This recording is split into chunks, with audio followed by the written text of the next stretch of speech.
Bonjour et bienvenue dans ce cours de coaching PNL.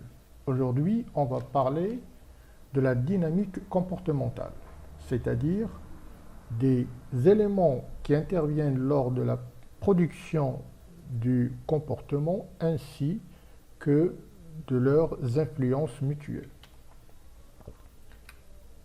Donc, on va essayer à travers ce cours de modéliser le comportement humain et ces éléments qui interviennent lors de sa production sans oublier leurs influences mutuelles.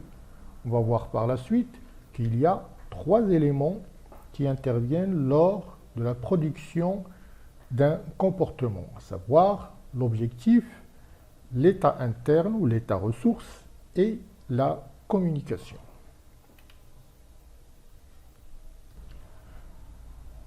Premièrement, on doit considérer les deux modes de fonctionnement possibles vis-à-vis d'une telle ou telle situation. Il y a un premier mode de création. Quand j'interviens, quand je participe à une communication, je vais privilégier la création, la production, ce qu'on appelle un mode productif. Donc, je vais prendre de l'initiative, je vais anticiper les choses, je vais être flexible vis-à-vis des réactions des autres, j'ai la maîtrise du temps et je suis premier responsable de ma vie. C'est-à-dire que le mot-clé le plus important dans ce mode de comportement, c'est la création et l'initiative.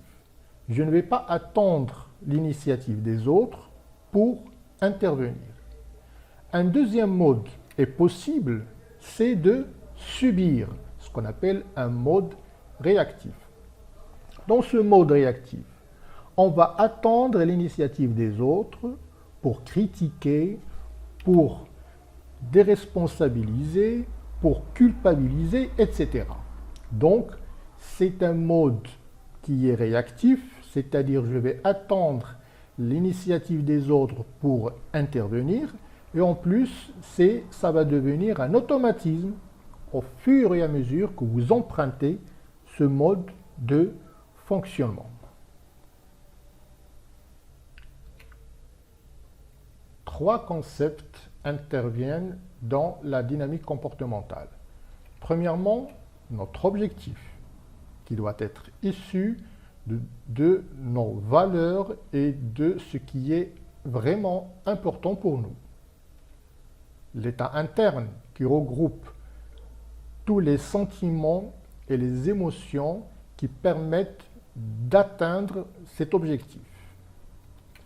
La communication qui permet de lire toutes les informations et de produire toutes les informations nécessaires pour bien échanger avec soi-même et avec les autres. Notre vision du monde où nos croyances est au cœur de notre comportement. C'est à travers nos croyances que nous voyons les choses et donc notre interprétation de l'environnement et par suite le choix du comportement sont fortement liés à ces croyances. Derrière nos croyances, il y a un système de valeurs qui constitue tout ce qui est bien ou mal, à quoi on doit se rapprocher ou s'éloigner, un système de référence du bien et du mal engendré par nos besoins généraux en matière de famille, d'argent, de santé, d'amour, etc.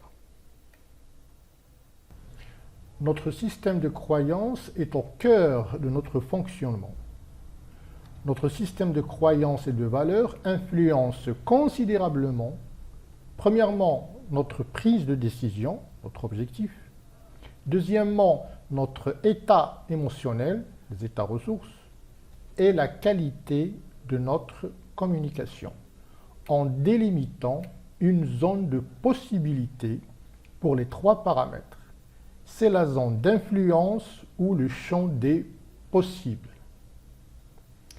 Au-delà de cette zone, il existe la zone des contraintes, c'est-à-dire les facteurs externes sur lesquels je ne peux rien faire. Accident de la route, mauvais temps, refus d'un prêt, manque d'argent, etc. On voit très bien qu'en fonctionnant sous le mode productif, nous élargissons notre zone d'influence avec de l'initiative et de la prise en compte de l'intérêt des autres, contrairement à un renfermement sous le mode réactif.